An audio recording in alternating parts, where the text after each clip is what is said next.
نیکی پیغام number 2۔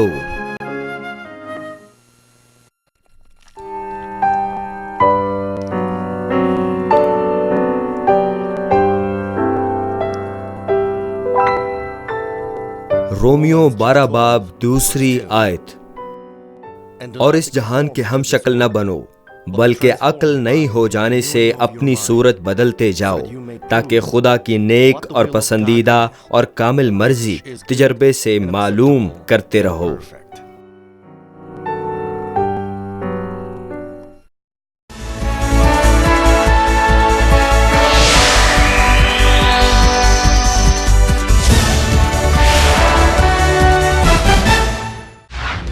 مانمنٹ central church بہت سی مقامی اور بین الاقوامی کلیسیاؤں پر مشتمل ہے جو کہ دنیا کے بیشتر ممالک جیسے کہ کینیا، امریکہ، Canada, Japan, France, India, Philippines اور ہنڈورس میں واقع ہیں۔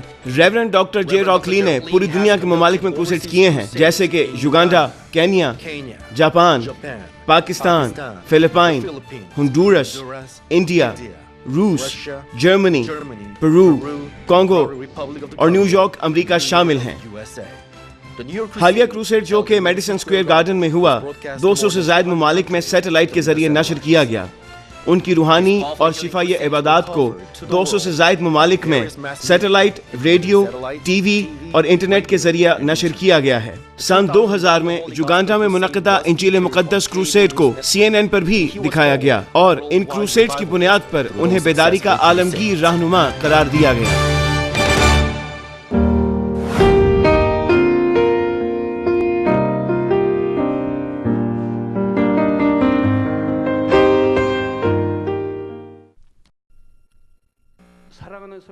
مسیح میں عزیز بہنوں اور بھائیوں، پچھلے اجلاس میں نے نیکی کے دوسرے درجے سے اوپر کے درجے کی وضاحت کی تھی۔ میں نے کہا تھا کہ نیکی کے پہلے درجے پر آپ بدی کا بدلہ بدی سے نہیں دیں گے بلکہ اپنے برے احساسات کو اپنے دل میں دبا لیں گے۔ شاید دنیا دار لوگوں کی نظر میں یہ نیکی ہو لیکن خدا کی نظر میں یہ نیکی نہیں ہے۔ نیکی کا معیار جس کو خدا تسلیم کرتا ہے وہ دوسرا درجہ اور اس سے اوپر کا درجہ ہے۔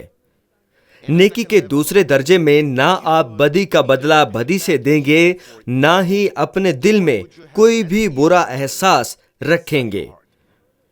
ایک بار آپ نیکی کے دوسرے درجے پر پہنچ جائیں تو آپ آسمان کی بادشاہی کو اپنے دل میں رکھ لیں گے۔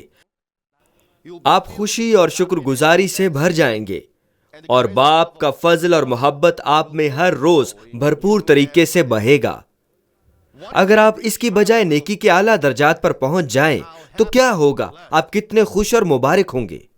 میں آپ کو نیکی کے تیسرے اور چوتھے درجے کے بارے بتاؤں گا اور مجھے امید ہے کہ یہ پیغام آپ کے لیے زندگی اور قوت بن جائے گا۔ میں خداوند کے نام میں دعا گو ہوں کہ آپ خدا باپ کی ساری محبت حاصل کریں جو اپنے بچوں کو صرف اچھی چیزیں ہی دینا چاہتا ہے۔ عزیز بہنوں اور بھائیوں، نیکی کا تیسرا درجہ کیا ہے؟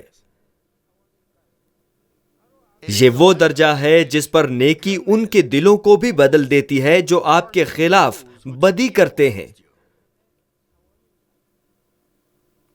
جب کوئی بدی میں عمل کرتا ہے، آپ کو تکلیف میں مبتلا کرتا ہے، آپ کو مشکل میں ڈالتا ہے، آپ سے نفرت کرتا ہے، اگر آپ کوئی برا احساس نہیں رکھتے اور آپ بدی میں نہیں سوچتے بلکہ صرف سمجھتے ہیں اور اس شخص کو معاف کر دیتے ہیں تو یہ دوسرا درجہ ہوتا ہے۔ جیسا کہ میں نے آپ کو پچھلے اجلاس میں بتایا تھا، میرا مطلب ہے آپ خود کو اس کی جگہ پر رکھتے ہیں اور اس کو سمجھتے ہیں۔ اس درجے کے اوپر نیکی کا دوسرا درجہ ہے۔ میں ایمان رکھتا ہوں کہ آپ گزشتہ اجلاس میں میری تشریح سننے کے بعد اپنے نیکی کے درجے کا معائنہ اچھے طریقے سے کر چکے ہیں، لیکن اب نیکی کا تیسرا درجہ اس شخص کے دل کو بھی تبدیل کرتا ہے جو آپ سے عملاً بدی کرتا ہے۔ آپ اس کو بھی شادمانی اور خوشی دیتے ہیں۔ نیکی کے اس درجے پر یعنی تیسرے درجے پر آپ کسی بھی حالت میں کسی کو بھی اس قسم کی نیکی دکھانے کے قابل ہو سکتے ہیں۔ نیکی کا دوسرا درجہ جس پر آپ برے احساسات نہیں رکھتے اور بدی کا بدلہ بدی سے نہیں دیتے، غیر متحرک نیکی کہلا سکتا ہے۔ تاہم نیکی کا تیسرا درجہ جس پر آپ بدی کا بدلہ نیکی کے ساتھ دیتے ہیں، نیکی کا اصلاً متحرک درجہ ہو سکتا ہے۔ اب برائے مہربانی خود کا معائنہ کیجئے کہ آپ نیکی کے اس درجے پر ہیں یا نہیں۔ اگر آپ کا خیال ہے کہ آپ میں بدی باقی نہیں ہے، یا اگر آپ کا خیال ہے کہ آپ نیکی میں رہتے ہیں، تو برائے مہربانی اس پیغام کو سنتے ہوئے اپنا معائنہ کیجئے۔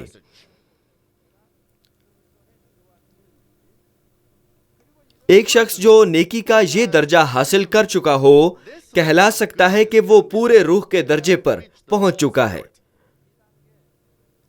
نیکی کے دوسرے درجے میں واضح طور پر روح سے پورے روح تک کہنا آسان نہیں ہے، لیکن اس نیکی پر انحصار کرتے ہوئے جو آپ دکھا رہے ہیں، ہم کہہ سکتے ہیں کہ آپ وہاں جا رہے ہیں یا آپ پہلے یہ بنا چکے ہیں، لیکن وہاں چوتھا درجہ ہے، چنانچہ یہ کہنا بہتر ہے کہ آپ وہاں جا رہے ہیں۔ اس قسم کا شخص صرف جسم اور بدی کی اقسام نہیں چھوڑ چکا ہوتا، جیسے خدا کا کلام فرماتا ہے کہ یہ نہ کرو اور اس کو دور کرو، بلکہ خدا کے کلام کی یہ بات بھی پوری کر چکا ہوتا ہے کہ یہ کرو اور اس پر چلو۔ ثابت قدم ہونا اور تکمیل کرنا اس سے پوری طرح مختلف ہے۔ ہم صرف اس وقت کہہ سکتے ہیں کہ آپ نے تکمیل کی ہے جب آپ محبت کے ساتھ وہ کر سکیں جو خدا آپ کو کرنے کو کہتا ہے۔ جب آپ یہ خوشی سے کرتے ہیں، تب ہم کہہ سکتے ہیں کہ آپ نے کامل طور پر اس کی تکمیل کی۔ مثال کے طور پر متی 5ویں باب کی 39 سے 42 آیات کہتی ہیں، لیکن میں تم سے یہ کہتا ہوں کہ شریر کا مقابلہ نہ کرنا، بلکہ جو کوئی تیرے داہنے گال پر تماچا مارے، دوسرا بھی اس کی طرف پھیر دے۔ اور اگر کوئی تجھ پر نالش کر کے تیرا کرتا لینا چاہے تو چوغا بھی اسے لینے دے۔ اور جو کوئی تجھے 1 کوس بیگار میں لے جائے، اس کے ساتھ 2 کوس چلا جا۔ جو کوئی تجھ سے مانگے اسے دے، اور جو تجھ سے قرض چاہے اس سے منہ نہ موڑ۔ اگر آپ اس قسم کی آیت میں اپنے دل کی گہرائی سے اور فطری طور پر نیکی کے کاموں پر عمل کر سکیں اور نمونہ بنا سکیں، تو آپ نیکی کے تیسرے درجے پر ہیں، فطرتاً۔ آپ اپنے نفع یا نقصان کا حساب نہیں کرتے۔ آپ نیکی کو پورا کرنے کے لیے اپنی قربانی دینے کے متعلق بھی پرواہ نہیں کرتے۔ اگرچہ ایسا شخص ہو جو آپ کے ساتھ ایک دشمن کی طرح عمل کرے، تو آپ صرف اس کے ساتھ صلح رکھنے کے راستوں کے بارے میں ہی سوچیں گے۔ اب اس پیغام کو سنتے ہوئے کیا آپ میں سے کوئی ایسا ہے جو سوچتا ہو کہ اس کا نتیجہ صرف آپ کے لیے مشکلات کی صورت میں ہوگا، چونکہ آپ کو خود اپنی قربانی دینی ہے، نقصانات برداشت کرنے ہیں اور نیکی کے اعلیٰ معیار تک پہنچنے کے لیے خود کو سپرد کرنا ہے؟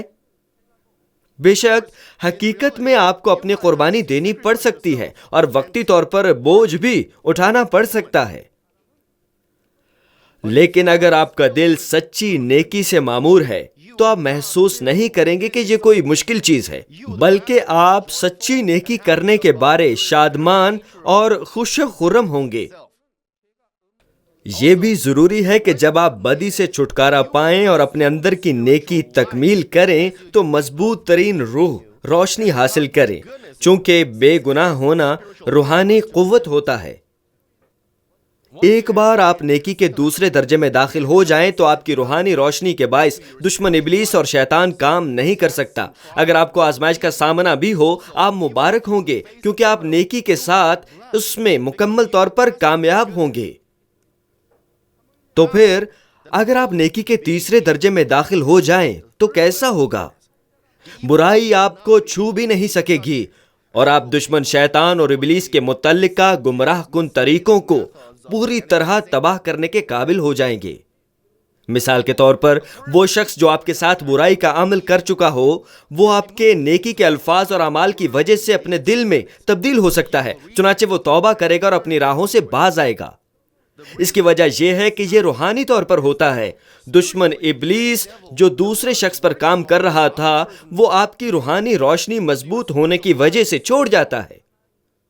وہ روحانی روشنی اس شخص میں باقی رہ جانے والی نیکی کے چھوٹے حصے کو تلاش کرتی اور اثر بخشتی ہے۔ اس لیے میں چاہتا ہوں کہ آپ یاد رکھیں کہ نیکی کا مطلب صرف بھلے مانس بن کر درگزر کرنے سے کمزوری دکھانا نہیں، بلکہ یہ دشمن شیطان اور ابلیس کو بھگانا اور ان کے منصوبوں کو تباہ کرنا ہے، ان کو مکمل طور پر توڑنا ہے۔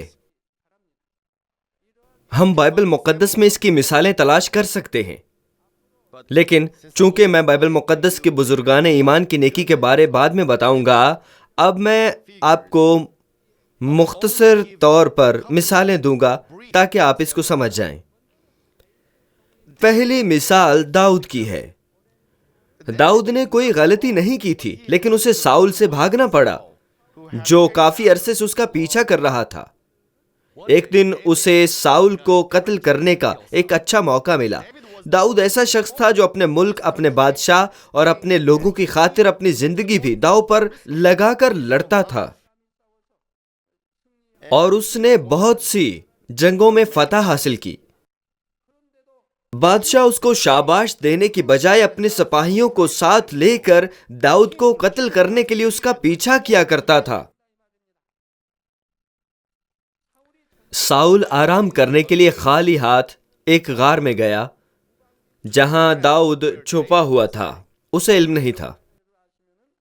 اگر آپ اسرائیل گئے ہوں تو آپ کو معلوم ہوگا کہ سورج پوری آب و تاب پر ہو تو جلا دینے والی گرمی ہوتی ہے۔ دوپہر کے وقت باہر بہت زیادہ گرمی ہوتی ہے، لیکن ایک بار آپ سائے میں چلے جائیں تو ٹھنڈک ہو جاتی ہے۔ چنانچہ ساؤل کو داؤد کا پیچھا کرتے کرتے موسم گرم ہو گیا، وہ تھک گیا اور ایک غار میں گیا۔ وہاں بہت سی غاریں تھیں، البتہ وہ ایک غار کے اندر گیا اور سو گیا کیونکہ غار کے اندر کافی ٹھنڈک تھی۔ مگر داؤد نے اتنا بھی نہ سوچا کہ بدلہ لے لے، لیکن ساؤل کی پوشاک کا تھوڑا سا کپڑا کاٹ لیا۔ پھر جب وہ ساؤل سے دور تھا، اس نے ان خوبصورت الفاظ کے ساتھ ساؤل پر اپنا دل ظاہر کیا۔ آپ حیران ہوں گے کہ کیا یہ ممکن ہے؟ بادشاہ کے پاس تو ضرور محافظ اور سپاہی تھے، یہ کیسے ممکن تھا؟ آپ شاید اس طرح سوچیں، لیکن اس کے بارے پھر سوچئے۔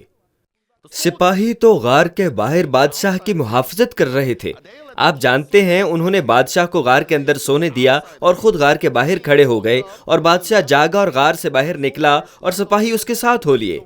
جب بادشاہ اور سپاہی غار سے دور چلے گئے تو داؤد غار سے باہر نکلا اور چلا کر بولا۔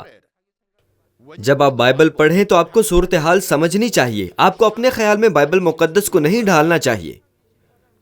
تو پہلا سیموئیل 24ویں باب کی 11ویں آیت کہتی ہے، ماں سوا اس کے اے میرے باپ دیکھ، یہ بھی دیکھ کہ تیرے جبے کا دامن میرے ہاتھ میں ہے، اور چونکہ میں نے تیرے جبے کا دامن کاٹا اور تجھے مار نہیں ڈالا، سو تو جان لے اور دیکھ لے کہ میرے ہاتھ میں کسی طرح بدی یا برائی نہیں، اور میں نے تیرا کوئی گناہ نہیں کیا، گو تو میری جان لینے کے در پہ ہے۔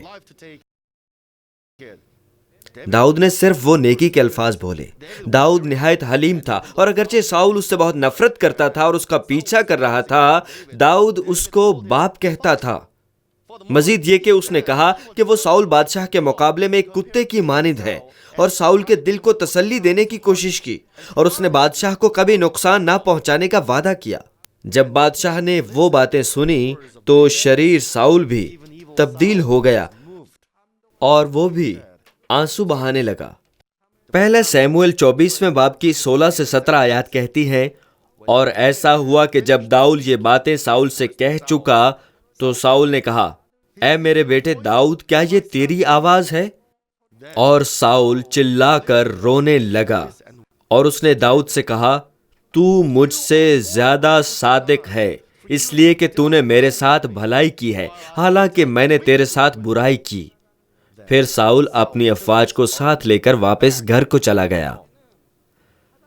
اگر آپ بدی کا بدلہ صرف نیکی کے ساتھ دیں تو ایسا کچھ نہیں جس پر شیطان کام کر سکے۔ چنانچہ ایک شریر شخص بھی بدلے بغیر نہیں رہ سکتا۔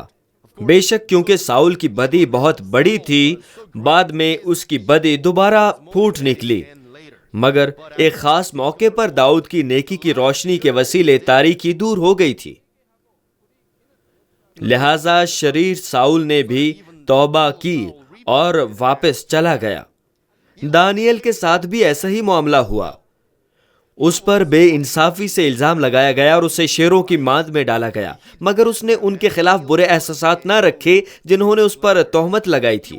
وہ اپنی جان نہ بچانے کے لیے بادشاہ سے نا امید بھی نہیں تھا جو اس سے بہت پیار کرتا تھا،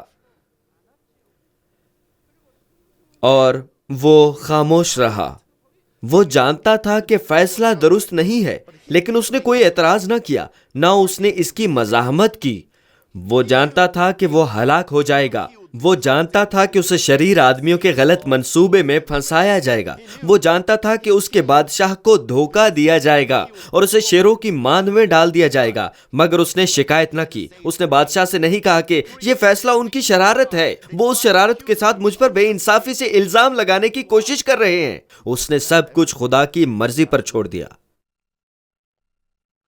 اور جب وہ خدا کے کلام کے وسیلے ڈرامائی انداز میں شیروں کی ماند میں محفوظ رہا تو اس نے بادشاہ کے ساتھ عظیم خدمت کے الفاظ بولے۔ دانیل 6 باب کی 21 سے 22 آیات کہتی ہیں، تب دانیل نے بادشاہ سے کہا، اے بادشاہ، اب تک جیتا رہے۔ میرے خدا نے اپنے فرشتے کو بھیجا اور شیروں کے منہ بند کر دیے، اور انہوں نے مجھے ضرر نہیں پہنچایا، کیونکہ میں اس کے حضور بے گناہ ثابت ہوا، اور تیرے حضور بھی، اے بادشاہ، میں نے خطا نہیں کی۔ بادشاہ دانیل کے لیے بہت پریشان تھا، کیونکہ وہ دانیل کی معصومیت کو جانتے ہوئے بھی اسے بچا نہیں سکا تھا، اور جب اس نے دانیل سے وہ اچھی باتیں سنی تو اس کا دل نہایت تبدیل ہو گیا۔ دانیل 6 باب کی 23ویں آیت کہتی ہے، پس بادشاہ نہایت شادمان ہوا اور حکم دیا کہ دانیل کو اس ماند سے نکالیں۔ پس دانیل اس ماند سے نکالا گیا، اور معلوم ہوا کہ اسے کچھ ضرر نہیں پہنچا، کیونکہ اس نے اپنے خدا پر توکل کیا تھا۔ خدا نے دانیل کو شیروں سے محفوظ رکھا کیونکہ وہ خدا پر توکل کرتا تھا۔ وہ کھلے کھیت میں نہیں تھا، اس کو ایک ماند میں پھینکا گیا تھا جہاں شیر اس کے منتظر تھے، اور وہ سارے شیر بھوکے تھے۔ ان دنوں میں لوگ شیروں کو بھوکا رکھتے تھے اور بعد میں مجرموں کو ان کے آگے ڈال دیتے تھے۔ کیونکہ شیر بہت بھوکے ہوتے تھے، اس لیے جب کوئی مجرم ماند میں آتا تھا تو شیر دریغ نہیں کرتے تھے، وہ مجرم کی ہڈیوں تک کو چبا جاتے تھے۔ وہ شیروں کو بہت بھوکا رکھتے تھے تاکہ جو بھی جسم ان کو نظر آئے وہ اسے بلا ہچکچاہٹ کھا جائیں۔ لیکن دانیل کو کوئی عذر نہ پہنچا، وہ ساری رات ماند کے اندر رہا، مگر اسے کوئی ضرر نہ پہنچا، چونکہ خدا نے آسمانی فرشتوں کے ذریعے دانیل کی حفاظت کی تھی۔ شیر دانیل کو کچھ نہیں کر سکے، خدا نے شیروں کے منہ ہی بند کر دیے۔ اسے کوئی زخم نہیں تھا کیونکہ وہ اپنے خدا پر توکل کرتا تھا۔ ٹھیک ہے، وہ خدا باپ پر بھروسہ رکھتا تھا، وہ خدا پر یقین رکھتا تھا، وہ پوری طرح خدا باپ پر اعتقاد رکھتا تھا۔ میں نے خدا پر بھروسہ کیا اور خدا پر توکل کیا، تو پھر میں خوشحال کیوں نہیں ہوں؟ کیا یہاں اس طرح کا کوئی ہے؟ کیا آپ نے واضح ثبوت نہیں دیکھا کہ دانیل نے خدا پر توکل کیا تھا؟ چونکہ اس نے خدا پر بھروسہ کیا تھا، اس نے کوئی گناہ نہ کیا، اس نے کوئی اپنا نظریہ استعمال نہ کیا، اس نے سمجھوتا نہیں کیا، وہ ہر چیز کے لیے صرف خدا قادر مطلق پر اعتقاد رکھتا تھا، اور اس نے نیکی میں عمل کیا، اس نے کوئی بدی نہ کی، لہٰذا وہ معصوم تھا، وہ بادشاہ کے سامنے معصوم تھا۔ یہ ہے خدا پر توکل کرنا اور بھروسہ کرنا۔ میں نے خدا پر توکل کیا اور خدا پر انحصار کیا، مگر چیزیں خوشحال نہیں ہیں۔ ادھر آئیے، آپ نے اس کی طرح خدا پر بھروسہ نہیں کیا۔ اگر آپ خدا پر بھروسہ کرتے اور خدا پر توکل رکھتے ہیں تو آپ کو اس کے حکموں پر چلنا ہے، مگر آپ کو اپنے دل کی گہرائی سے اس پر چلنا چاہیے، اور آپ کو ہر حالت میں شکر ادا کرنا چاہیے، اور آپ افسوس نہیں کریں گے۔ آپ خدا پر بھروسہ کرنے کے بعد کسی چیز کے غلط ہونے پر افسوس نہیں کریں گے۔ آپ کو ایسے ویسے حالات میں شکر ادا کرنا چاہیے۔ یہ حقیقتاً خدا پر بھروسہ اور توکل کرنا ہے۔ تب بادشاہ نے فوراً ان لوگوں کو سزا دی جو دانیل کو قتل کرنے کو تھے۔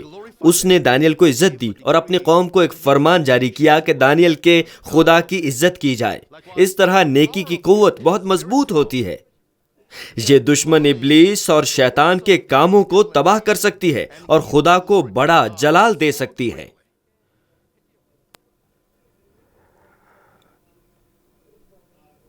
خدا ہمیشہ ان کے ساتھ چلتا ہے جو نیکی کے اس درجے پر پہنچ چکے ہوں اور ان کو ان کے دل کی تمناؤں کے مطابق، ان کے دل کی تمناؤں کے عین مطابق جواب دیتا ہے۔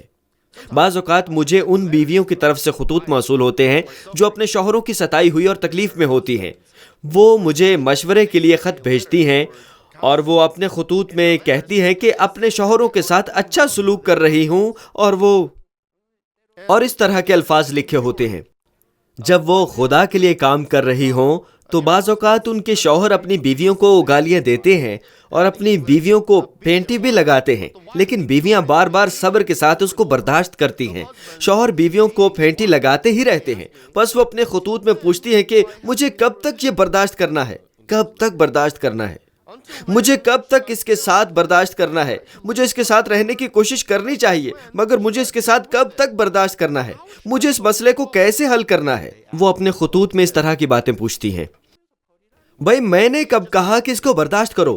اس کو صبر کے ساتھ برداشت کرنے کا مطلب اس کو جبرن برداشت کرنا ہرگز نہیں ہے۔ جب آپ اس کو برداشت کر رہی ہیں تو اس سے چھٹکارا حاصل کرنا ہے، اس کے ساتھ مباحثہ نہیں کرنا۔ ضرور ہے کہ جو کچھ آپ میں ہے اس سے چھٹکارا پاتے ہوئے اس کو برداشت کریں، پھر بعد میں آپ اس کا ذکر نہیں کریں گی۔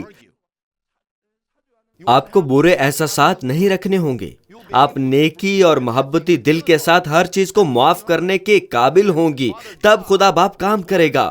پس ان کے دل نیک دلوں میں بدل جائیں گے اور دشمن ابلیس اور شیطان شکست کھائے گا اور بھاگ جائے گا۔ اس طرح نیکی کے درجات ہیں، مگر ایسے لوگ ہیں جو نیکی کے پہلے درجے پر بھی نہیں پہنچے ہوتے اور کہتے ہیں کہ میں خدا باپ سے محبت رکھتا ہوں اور اس کے کلام کے ساتھ رہتا ہوں، لیکن میں اس طرح مصیبت میں ہوں۔ کیا یہ سمجھ میں آتا ہے؟ آپ کا کیا خیال ہے؟ کیا آپ کو اس کی کوئی سمجھ آتی ہے؟ میں نے کہا کہ نیکی کا پہلا درجہ وہ درجہ نہیں جس کو خدا پہچانتا ہے، چونکہ دنیا کے لوگ سوچتے ہیں کہ یہ نیکی ہے اور وہ سوچتے ہیں کہ یہ حتمی نیکی ہے۔ خدا فرماتا ہے کہ پہلا درجہ صرف دنیا کے لوگوں کے واسطے ہے، لیکن خدا کے لیے یہ برائی ہی ہے۔ نیکی جس کو خدا باپ جانتا ہے وہ دوسرے درجے اور اس سے اوپر کی نیکی ہے، لیکن اس سے اوپر نیکی کا ایک اور درجہ ہے۔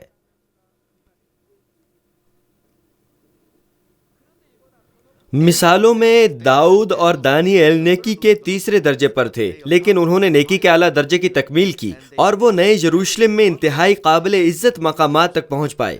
اور اب کیا آپ میں سے کوئی ہے جو سوچ رہا ہو کہ میں نے ابھی تک اپنی برائی کو نہیں چھوڑا، میں دوسرے درجے کو کب پاس کروں گا اور کب نیکی کے تیسرے درجے پر پہنچوں گا؟ لیکن ایک بار اس کے بارے میں سوچیں، یہ کیوں ناممکن ہے؟ آپ ایک بار ایک کام کر سکتے ہوں تو آپ کو دو کام کرنے کی قوت مل جائے گی۔ اگر آپ 2 مرتبہ کر سکتے ہوں تو جلد ہی آپ 4 مرتبہ کرنے کے قابل ہو جائیں گے۔ درجہ بدرجہ آپ میں نیکی آتی جائے گی، بدی آپ کو چھوڑ جائے گی اور نیکی آپ میں آ جائے گی اور آپ کے دل میں سکونت کرے گی، اور آخر آپ نیک بندے کے طور پر ظاہر ہوں گے۔ بائبل میں غلطیوں 6 باب کی 9 آیت کہتی ہے، ہم نیک کام کرنے میں ہمت نہ ہاریں، کیونکہ اگر بے دل نہ ہوں گے تو عین وقت پر کاٹیں گے۔ اگرچہ ابھی آپ نے پوری طرح بدی کو نہیں چھوڑا، اگر آپ نیکی میں کام کرنے کی کوشش کریں تو آپ بہت جلد بدی سے چھٹکارا پانے کے قابل ہو جائیں گے۔ بے شک یہ اس دل سے آنے والے نیک الفاظ اور نیک اعمال سے مختلف ہوگا جس کی اصلاح پوری طرح نیکی کے ساتھ کی ہوتی ہے، لیکن اگر آپ خدا سے پیار کرنے والے اپنے دل میں نیکی کو جمع کرنے کی کوشش کریں تو آپ اس جمع شدہ نیکی سے آنے والی نیکی حاصل کریں گے۔ اگر آپ محبت کو عمل میں لائیں تو نفرت ختم ہو جاتی ہے۔ اگر آپ نیکی میں سوچنے، نیکی میں بولنے، نیکی میں عمل کرنے کی کوشش کریں تو جتنی نیکی جمع ہوگی اتنی ہی بدی دور بھاگتی چلی جائے گی۔ جب آپ بدی کو چھوڑ دیں گے اور اسی اثنا میں نیکی میں عمل کریں گے، اور اگر آپ اپنے اندر کی ساری بدی کو نکال چکے ہوں تو اس کا مطلب ہے کہ آپ نیکی کے دوسرے درجے پر پہنچ چکے ہیں۔ پس نیکی کے دوسرے درجے میں بھی آپ وہ نیک الفاظ اور نیک اعمال رکھ سکتے ہیں جو دوسرے شخص کے دل کو بدل سکتے ہوں۔ لیکن بعض اوقات آپ بدی کے ساتھ رد عمل نہ کرنے سے اور موقع با موقع ہی نیک الفاظ بولنے سے ایک درجے پر رکے رہتے ہیں جو اس شخص کے دل کو تسلی دے سکتے ہیں جو آپ کی برائی کرتا ہے۔ نیکی کے دوسرے درجے پر بھی آپ دوسرے شخص کے دل کو بدلنے کے لیے نیک اعمال کر سکتے ہیں، لیکن نیکی کے تیسرے درجے پر آپ ہمیشہ صرف نیک الفاظ اور نیک اعمال ہی رکھیں گے، نیک اعمال ہی رکھیں گے۔ آپ میں ہمہ وقت نیکی کے الفاظ اور اعمال ہی رہیں گے۔ چنانچہ آپ کو نہیں سوچنا چاہیے کہ آپ نیکی کے تیسرے درجے پر ہیں صرف اس لیے کہ آپ اپنے اندر کوئی برے احساسات نہیں رکھتے اور آپ اپنے ساتھ برائی کرنے والوں سے بھی اچھے الفاظ میں بات کرتے ہیں۔ آپ کو پرکھنا چاہیے کہ آپ کے نیک اعمال ہر قسم کے حالات میں اور ہر قسم کے شخص کے ساتھ ایک جیسے رہتے ہیں یا نہیں۔ مجھے امید ہے کہ آپ درست طریقے سے اپنے آپ کو پرکھ کر نیکی کے اعلیٰ درجے میں آنے کے لائق ہو جائیں گے جس کو خدا کی طرف سے شناخت حاصل ہو۔ مسیح میں عزیز بہنوں اور بھائیوں، آخر میں آپ کو نیکی کے چوتھے درجے کی بابت بتاؤں گا جو کہ سب سے اعلیٰ درجہ ہے۔ اس درجے پر آپ ان کے لیے بھی اپنی جان دینے سے دریغ نہ کرنے کے قابل ہو جائیں گے جو آپ کے ساتھ بدی کرتے ہیں۔ یہ خدا کی نیکی ہے جس نے گناہوں کے کفارے کے طور پر اپنا اکلوتا بیٹا بخش دیا۔ نیکی کا یہ درجہ ہمارے خداوند کا بھی ہے جس نے صرف راست بازوں کے لیے ہی نہیں بلکہ گنہگاروں کے لیے بھی اپنی جان دے دی۔ یہ ہفتہ جوش کا ہفتہ ہے۔ وہ مصیبتیں جو یسوع نے اپنا سارا خون بہانے اور صلیب پر جان دینے تک سہیں انسان کے لیے ناقابل برداشت تھیں، لیکن یسوع نے ان کو اس طرح خوشی سے کیوں کر قبول کیا؟ یہ ہمیں ہمارے گناہوں سے آزاد کر کے خدا کے فرزند بنانے کے لیے تھا، نیز یہ ہمیں خدا کے وہ فرزند بنانے کے لیے تھا جو حقیقت میں نیک اور پاک دل رکھتے ہوں۔ مصلوب ہونے سے پہلے بھی یسوع نے اذیت ناک مصیبتیں اٹھائی تھیں۔ کانٹوں کے تاج اور سپاہیوں کے کوڑے مارنے کی وجہ سے اس کا سارا بدن پہلے ہی خون میں پوری طرح لت پت تھا۔ اگر آپ آدھا ایمان رکھتے ہیں، میرا مطلب ہے اگر آپ خداوند کے آدھے دن پر عمل کرتے ہیں، بالفاظ دیگر اگر آپ اتوار کی صبح کو عبادت کرتے ہیں مگر شام کی عبادت یا ذیلی عبادتوں سے غیر حاضر ہوتے ہیں، تو یاد رکھیں کہ ہمارے خدا باپ نے فرمایا کہ خداوند کے پورے دن پر عمل کرنا۔ اگر آپ حقیقتاً خداوند اور خدا باپ کی محبت کو جانتے ہیں تو کیا آپ نہیں سوچتے کہ آپ دنیاوی چیزوں کو سوچے بغیر خوشی اور شکر گزاری کے ساتھ خداوند کے پورے دن پر عمل کر سکتے ہیں؟ اگر آپ حقیقت میں خدا سے محبت رکھتے ہیں، اگر آپ حقیقتاً اس کی محبت سے واقف ہیں اور اس پر یقین رکھتے ہیں، تو آپ چرچ آنے اور سبت پر عمل کرنے میں خوش ہوں گے۔ آپ محبت کے ساتھ پرستش اور دعا ادا کریں گے۔ یہ وہ وقت ہے جب آپ اقرار کر سکتے ہیں کہ آپ خدا باپ اور خداوند سے محبت رکھتے ہیں۔ آپ جبراً یہ اقرار نہیں کر سکتے، اس لیے کہ محبت زبردستی نہیں ہو سکتی۔ ان تکالیف کو سہنے کے بعد یسوع کو لکڑی کی صلیب اٹھانی تھی جو بہت بڑی اور اس سے بہت ہی بھاری تھی۔ پہلے ہی ناتوانی اور بہت زیادہ خون بہہ جانے کے باوجود یسوع نے صلیب اٹھائی اور اسے لے کر مصلوبیت کے مقام جلجتا کی جانب قدم بقدم چلا۔ وہ گرتا، پھر اٹھتا اور چند قدم پر پھر گر جاتا، مگر پھر بھی وہ سارے راستے بار بار کھڑا ہو کر گیا۔ اس وقت کوئی نہیں جانتا تھا کہ وہ اس اذیت کو کیوں اٹھا رہا ہے۔ وہاں صرف چند عورتیں تھیں جو حقیقتاً یسوع سے محبت رکھتی تھی اور اس کے پیچھے ماتم کرتی جاتی تھی۔ بہت سے لوگوں نے اسے خدا کا مارا کوٹا اور ستایا ہوا سمجھا، جیسے یسایہ 53 باب کی 4 آیت میں مرقوم ہے۔ لیکن یسایہ 53 باب کی 5 آیات کہتی ہے، حالانکہ وہ ہماری خطاؤں کے سبب سے گھائل کیا گیا اور ہماری بد کرداری کے باعث کچلا گیا. ہماری ہی سلامتی کے لیے اس پر سیاست ہوئی تاکہ اس کے مار کھانے سے ہم شفا پائیں. یسوع ہمارے گناہوں کے باعث ہم پر لگی ہوئی موت کی لعنت سے رہائی دینے کے لیے صلیب پر لٹکا دیا گیا اور گنہگاروں کو ان کے گناہوں سے ایک ہی بار رہائی دینے کے لیے اپنا بے عیب خون بہا دیا. ہمیں تمام اقسام کی بیماریوں سے آزادی دینے کے لیے اس نے کوڑے کھائے. جو گناہ ہم اپنے خیالات سے کرتے ہیں ان کو معاف کرنے کے لیے اس نے کانٹوں کا تاج پہنا. ہمارے ان گناہوں کو معاف کرنے کے لیے اس کے ہاتھوں اور پاؤں میں کیل گاڑے گئے جو ہم اپنے ہاتھ اور پیروں سے کرتے ہیں. اسی طرح یسوع ہم گناہگاروں کی خاطر اپنی ہر چیز دینے کے لیے آیا اور آخر کار اس نے ہمیں ابدی زندگی دینے کے لیے اپنی جان دے دی. ہمیں ابدی زندگی دینے کے لیے. یسوع تو یہ بھی چاہتا تھا کہ یہودی اور فریسی جنہوں نے اسے قتل کرنے کے لیے پکڑوایا تھا اور وہ سپاہی جنہوں نے اسے کوڑے مارے اور مصلوب کیا صلیب کی نجات کی پیشن گوئی کو سمجھیں اور نجات حاصل کرنے کے قابل ہوں.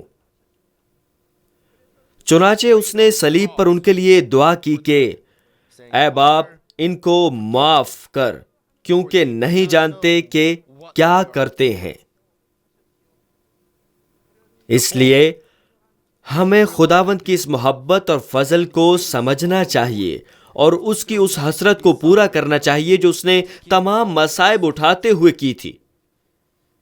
یہ روحانی فرزند بننا ہے جن کو خدا چاہتا ہے. وہ فرزند جو خدا سے عشق کی حد تک محبت رکھیں اور جن کے دل حقیقت میں نیک اور کامل ہوں.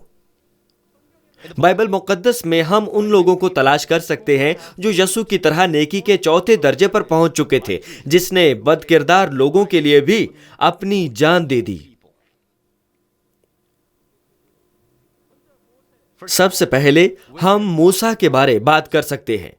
خروج 32ویں باب کی 32ویں آیت میں موسیٰ اسرائیل کے لوگوں کی خاطر دعا کرتا ہے جو خدا کے کلام کی نافرمانی کرنے پر تلے ہوئے تھے.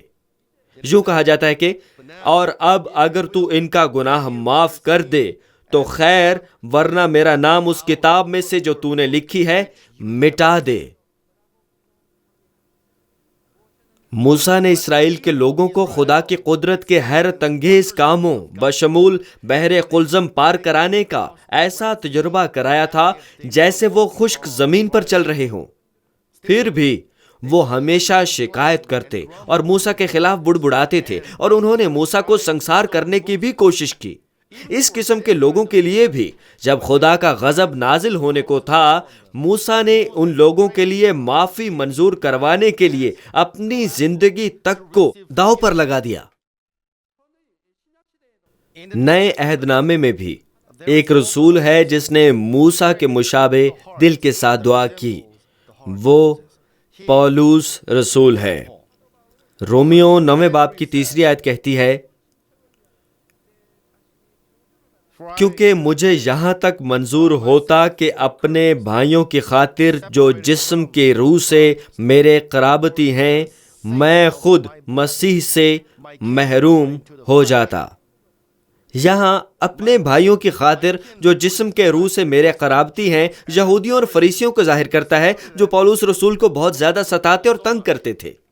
اعمال 23 باب کی 12 سے 13 آیات کہتی ہیں جب دن ہوا تو یہودیوں نے ایکا کر کے اور لعنت کی قسم کھا کر کہا کہ جب تک ہم پولس رسول کو قتل نہ کر لیں نہ کچھ کھائیں گے نہ پیئیں گے. اور جنہوں نے آپس میں یہ سازش کی وہ 40 سے زیادہ تھے. اسی طرح پولس رسول نہیں چاہتا تھا کہ اس کے بھائی جو اس کی اپنی نسل سے تھے حالانکہ انہوں نے اسے بہت ستایا اور تنگ کیا تھا ہلاک ہوتے، بلکہ وہ چاہتا تھا کہ وہ نجات پائیں. حالانکہ اس کا یہ مطلب تھا کہ وہ نجات نہیں پا سکتا. کیا آپ سوچتے ہیں کہ اس کی التماس اور دعا جھوٹ تھی؟ بالکل نہیں، یہ اس کے دل کی تہ سے تھی. کیونکہ پولس رسول نے اس قسم کی نیکی کی تکمیل کی خدا باپ نے اسے وہ عظیم قوت دی تھی کہ جب اس کے ساتھ چھوئے ہوئے رومال اور پٹکے بیماریوں کو لگائے جاتے تو بیماریاں اور بدروہیں بھاگ جاتی تھیں. نیز ابراہم، ایلیا اور ہنوک بھی نیکی کے اعلیٰ درجے تک پہنچ چکے تھے. اگر آپ نیکی کے اعلیٰ درجے پر پہنچ جائیں تو دشمن ابلیس اور شیطان آپ کو روک نہیں سکتا. آپ خدا کی نظر میں خوش ہوں گے. چنانچہ آپ ان چیزوں کا بھی جواب پائیں گے جس کی آپ صرف اپنے دل میں تمنا کریں گے. اگر دشمن ابلیس اور شیطان روکتا بھی ہے تو یہ اس کے برعکس برکت بن جائے گی۔ دشمن ابلیس اور شیطان نے داؤد، دانیل کے 3 دوستوں، ہمارے خداوند اور ڈیکن سٹیفنس کو روکنے کی کوشش کی، مگر بعد میں یہ برکت بن گئی۔ سٹیفنس ایک شہید کی موت مرا اور وہ ضرور آسمان پر نہایت اعلیٰ حیثیت میں ہے۔ جن لوگوں کو دشمن شیطان اور ابلیس نے روکا وہ ضرور آسمان پر اعلیٰ مقام پر ہیں اور نیکی کے اعلیٰ درجے پر پہنچ چکے ہیں۔ ایوب بھی بالکل ایسا ہی تھا۔ آپ بھی اختیار اور قوت حاصل کرنے اور خدا کو عظیم جلال دینے کے لائق ہوں گے۔ آپ بھی نئے یروشلم میں آسمان کی انتہائی خوبصورت جگہ پر رہیں گے اور عظیم عزت کا مزہ لینے کے لیے باپ کے تخت کے نزدیک ٹھہرنے کے قابل ہوں گے۔ اس لیے مجھے امید ہے کہ آپ نیکی کے مشتاق ہوں گے اور فی الفور نیکی کے مکمل اور تکمیل شدہ درجے میں آئیں گے۔ پیغام کا خلاصہ یہ ہے، مسیح میں عزیز بہنوں اور بھائیوں، 2 اجلاس میں آپ کو بتا چکا ہوں کہ وہ نیکی کون سی ہے جس کو خدا پہچانتا ہے، اور کامل نیکی تک پہنچنے کے 4 درجات آخر میں ہیں کیا۔ نیکی کے 3 اجلاس میں آپ کو بائبل مقدس کے کرداروں کی مثالوں کے ذریعے نیکی کے عملی پہلوؤں کے بارے میں بتاؤں گا۔ آپ کئی کرداروں کے دل اور اعمال کے وسیلے سے واضح طور پر سمجھیں گے کہ خدا کی نیک تمنا ہے کیا۔ مگر خدا کی پسندیدہ مرضی صرف علم رکھنے میں نہیں بلکہ علم کو عمل میں لانے میں ہے۔ خدا کی کامل مرضی وقت گزرنے پر اور حالات تبدیل ہونے پر بھی تبدیلی کے بغیر نیکی میں مسلسل عمل کرنا ہے۔ 3 یوحنا پہلے باب کی 11ویں آیت کہتی ہے، اے پیارے، بدی کی نہیں بلکہ نیکی کی پیروی کر۔ نیکی کرنے والا خدا سے ہے، بدی کرنے والے نے خدا کو نہیں دیکھا۔ اس لیے مجھے امید ہے کہ آپ لا تبدیل طور پر نیکی میں عمل کریں گے اور خدا کے بے عیب فرزندوں کی طرح گناہ بھری دنیا میں نور کی طرح چمکیں گے۔ چنانچہ آپ خدا کو عظیم جلال دینے کے قابل ہوں گے۔ میں خداوند کے نام میں دعا گو ہوں کہ آپ بھی جلال اور برکات حاصل کرنے کے قابل ہو جائیں، یسوع مسیح کے نام میں آمین۔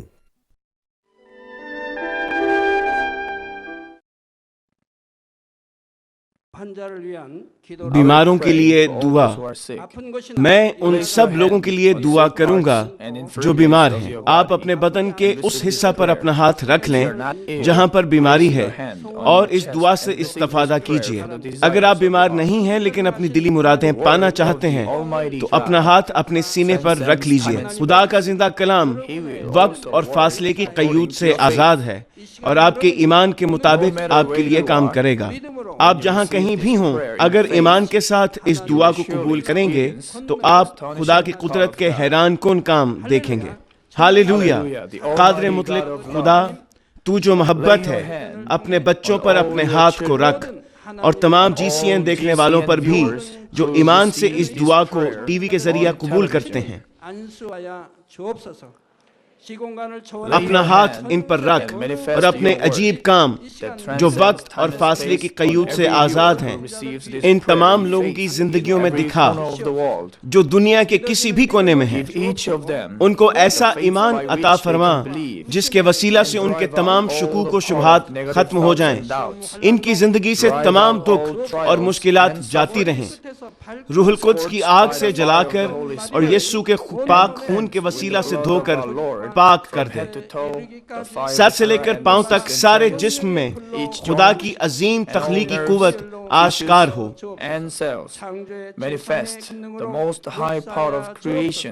میں خداوند یسوع مسیح کے نام سے دشمن ابلیس اور شیطان تمام بیماریوں، جراثیموں اور کمزوریوں کو حکم دیتا ہوں کہ ان بدنوں سے الگ ہو جائیں۔ تمام چھوت کی بیماریاں جاتی رہیں، ہر وہ بیماری جو لا علاج ہے اور نئی دریافت شدہ بیماریاں روح القدس کی آگ سے جل کر بھسم ہو جائیں۔ آپ بیماری سے پاک ہو کر زور پائیں۔ معدے کا کینسر، پھیپھڑوں کا کینسر، رحم کا کینسر، جلد کا کینسر، آنتوں کا کینسر، ایڈز، لیوکیمیا، ذہنی امراض، دل کا عارضہ، پھیپھڑوں کی بیماریاں، ہر قسم کے زنانہ امراض، بلند فشار خون، شوگر، جلدی امراض، ہر قسم کی سوجن جاتی رہیں۔ پولیو، فالج، جوڑوں کا درد اور کمر کا درد یسوع مسیح کے نام میں ختم ہو جائیں۔ ہر قسم کا سر درد اور حادثات کے نتیجے میں پیدا ہونے والی ہر جسمانی تکلیف یسوع کے نام میں جاتی رہے۔ بیماری کی وجہ سے تھکان، نزلہ، زکام اور گلر جیسی بیماریاں روح القدس کی آگ سے جل کر بھسم ہو جائیں۔ مرگی، ذہنی معذوری، ذہنی دباؤ اور تمام ذہنی بیماریاں یسوع مسیح کے نام سے جاتی رہیں۔ ہر قسم کی تاریکی ختم ہو جائے اور ان کے دلوں میں اطمینان اور شادمانی آ جائے۔ خدا باپ تخلیق کی عظیم ترین قوت کے وسیلہ سے یہ جسم جو کمزور ہو چکے ہیں دوبارہ سے زور پائیں، فالج کے جکڑے آزاد ہو جائیں اور لنگڑے چلنا اور چھلانگے لگانا شروع کریں۔ نظر کی کمزوری جاتی رہے، بہرے سننا شروع کر دیں، اندھے بینائی حاصل کریں اور گونگے لوگ بولنا شروع کر دیں۔ خدا باپ بانجھ خواتین کو اولاد کی برکت عطا فرما، ٹوٹی ہڈیوں کو جوڑ دے اور جسم کے تمام جلے ہوئے حصے مکمل طور پر شفا یاب ہو جائیں۔ نشہ کی لعنت میں گرفتار لوگوں کو روح القدس کی آگ کے وسیلہ سے پاک اور صاف کر دے۔